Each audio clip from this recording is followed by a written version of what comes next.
Hello everyone, welcome to MS Study Guru. आज की इस वीडियो में यूजीसी नेट दिसंबर में जो आपका एग्जाम होगा 2023 में, उसके बारे में हम डिस्कस करने लगे हैं। तो बहुत सारे लर्नर्स की क्वेरीज रहती हैं, कुछ क्वेश्चंस रहते हैं आने वाले नेट के एग्जाम को लेके। उन सबका जवाब आपको आज की इस वीडियो में मिलेगा।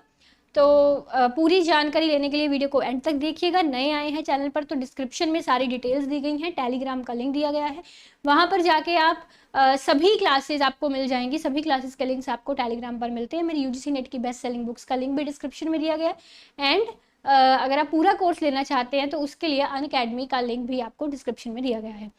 So let's start. देखिए, सबसे पहले तो लर्नर्स एक चीज़ पूछते हैं कि मैम जैसे इस बार जून वाले एग्ज़ाम में कुछ पेपर्स थे, जैसे इकोनॉमिक्स का पेपर जिनका लेवल काफ़ी ज़्यादा आया था, टफ आए थे, तो दिसंबर वाले एग्ज़ाम के अकॉर्डिंगली क्या एक्सपेक्टेशंस हम कर सकते हैं। तो देखिए, बिल्कुल ये अब एक चीज़ अपने दिमाग में ना बिठा लीजिए कि जैसे जो इकोनॉमिक्स वाले मेरे लर्नर्स हैं, आपका इस बार एग्ज़ाम डिफ़िकल्ट आया था जून वाला, है ना।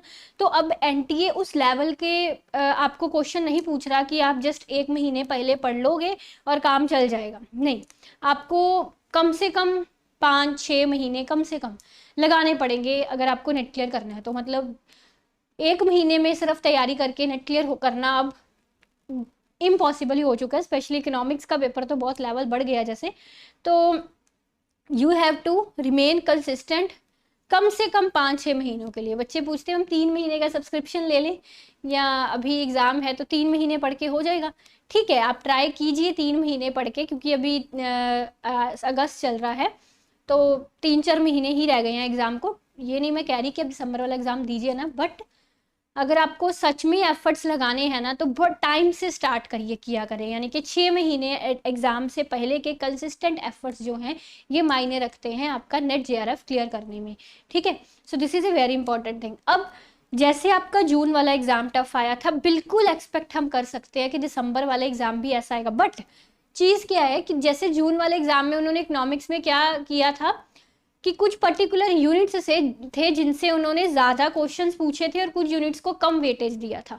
बट ये सेम चीज़ हम दिसंबर के लिए बिल्कुल भी एक्सपेक्ट नहीं करते। अब दिसंबर में कोई और यूनिट्स को वो ज़्यादा वेटेज दे देंगे और कोई और यूनिट्स को वो कम वेटेज दे देंगे, है ना। सेम वेटेज वो जून वाले एग्जाम दिसंबर वाले में नहीं रखेंगे। और ये चीज़ तो बिल्कुल है ही नहीं कि एक यूनिट से, जैसे अब 10 यूनिट्स हैं, 100 क्वेश्चन आ रहे हैं तो एक यूनिट के 10 क्वेश्चन आएंगे, या पेपर 1 में एक यूनिट के 5 क्वेश्चन आते हैं। ये अब चीज़ नहीं रही, ये ऐसा नहीं होता। तो ऐसा एक्सपेक्ट करके बिल्कुल भी मत चलना कि अगर आप एक यूनिट छोड़ दे, 2-3 यूनिट छोड़ देते हैं, बाकी यूनिट्स कर लेते हैं तो एग्जाम क्लियर नहीं हो। ऐसा नहीं पॉसिबल। एक यूनिट से ही वो 15 से 20 क्वेश्चंस भी पूछ सकते हैं और दूसरे से 4 से 5 क्वेश्चंस तक भी सीमित रख सकते हैं। ठीक है, तो ये चीज़ अपने दिमाग से निकाल देना कि हर एक यूनिट की वेटेज सेम रहती है। एक और इम्पॉर्टेंट चीज़ यहाँ पे, एज यू नाउ कि पैसेज 2 आते हैं आपको एग्जाम में, है ना। इकोनॉमिक्स के एग्जाम में भी 2 पैसेजेस आपको आ रहे हैं हर बार। तो पैसेजेस की प्रैक्टिस कर लीजिए, उसको मजबूत कर लीजिए, क्योंकि 10 क्वेश्चन सिर्फ पैसेज से आ रहे हैं, इनके 20 नंबर आपको मिल जा रहे हैं अगर आप सिर्फ पैसेज सही कर रहे हैं, आपका कोई कंसेप्ट क्लियर नहीं है ना। तो डेट्स वाई पैसेज बहुत इंपॉर्टेंस रख रहे हैं हम नेट के एग्जाम में। तो उस पर आपको अच्छी कमांड बनानी पड़ेगी। इस बार जो प्रीवियस ईयर्स में पैसेजेस आए थे, उससे प्रीवियस ईयर्स में आए थे, उसकी आप प्रैक्टिस करिएगा। ठीक है, और उस पर पैसेजेस पर अपनी कमांड अच्छी बनाइएगा। एक और चीज़ जो लर्नर्स यहाँ पे पूछते हैं नेगेटिव मार्किंग के बारे में, जो फ्रेशर्स है, देखिए अभी तक तो नेट के एग्जाम में कोई नेगेटिव मार्किंग है नहीं, आने वाले टाइम में आ भी सकती है।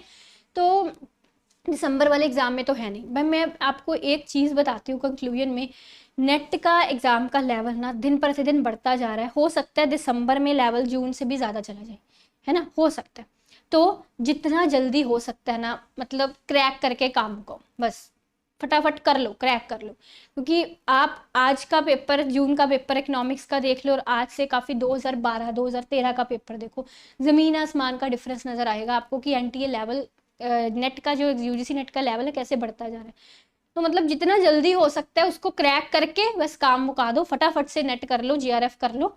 ठीक है, आगे आने वाले टाइम में कंपटीशन बढ़ता जा रहा है और पता नहीं वो और कंपटीशन को बढ़ाने के लिए क्या क्या कर देंगे। अभी लेवल बढ़ा रहे हैं, आने वाले टाइम में कहीं नेगेटिव मार्किंग ना शुरू कर दे, क्योंकि बहुत सारे सेट के एग्जाम्स में नेगेटिव मार्किंग होती है।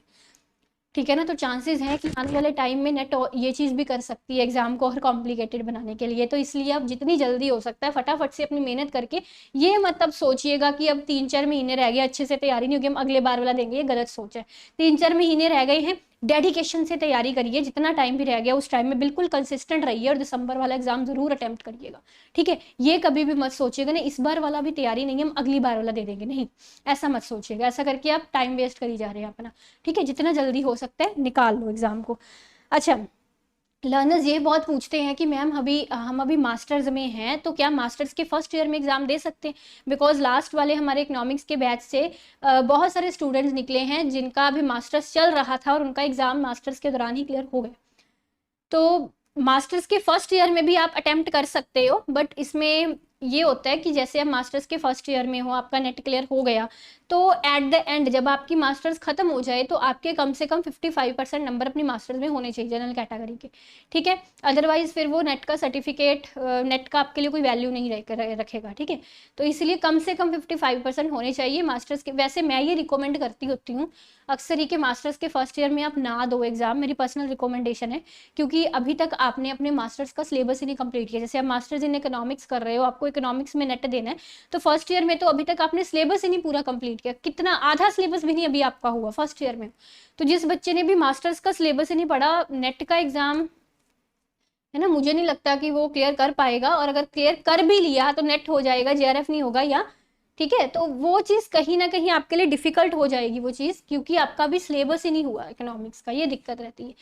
मैं रिकमेंड करती हूँ मास्टर्स के सेकेंड ईयर में अगर होना तो नेट का एग्जाम दे दो, क्योंकि फिर आपका 50% से ज़्यादा सिलेबस कंप्लीट हो चुका है। बाकी आप प्लस कोर्स मेरा ज्वाइन करते हो इकोनॉमिक्स का, जो नहीं हुआ आपका वहाँ से सारा कवर हो जाना है।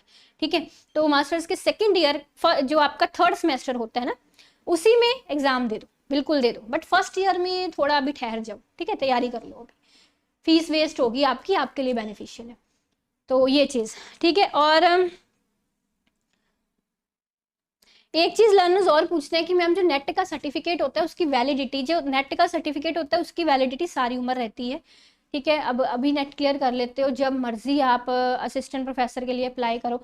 अभी पीछे देखिएगा कुछ ऐसी लेडीज थी 40 ईयर्स में, 50 ईयर्स में भी कईयों का नेट क्लियर होता है।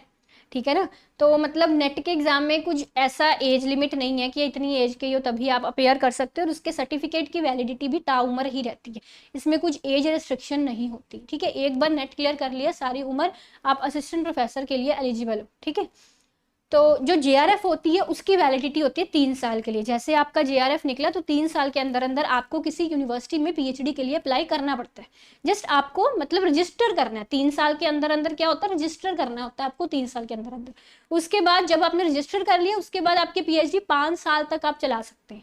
5 साल तक आपको अमाउंट मिलता है, पहले 2 साल जेआरएफ फिर एसआरएफ। अभी अमाउंट बढ़ चुका है, पहले 31 था अभी 37,000 प्लस एचआरए प्लस कंटिजेंसी, काफी अमाउंट बढ़ चुका है, अबाउट 45,000 के अबाउट जाएगा। एसआरएफ इससे भी ज्यादा जाएगा, तो मतलब उसकी ये होती है। और बच्चे पूछते हैं कि मैम हमारी जेआरएफ हो गई तो क्या हम जॉब के साथ जेआरएफ ले सकते हैं? देखिए, जॉब के साथ जेआरएफ नहीं ले सकते आप।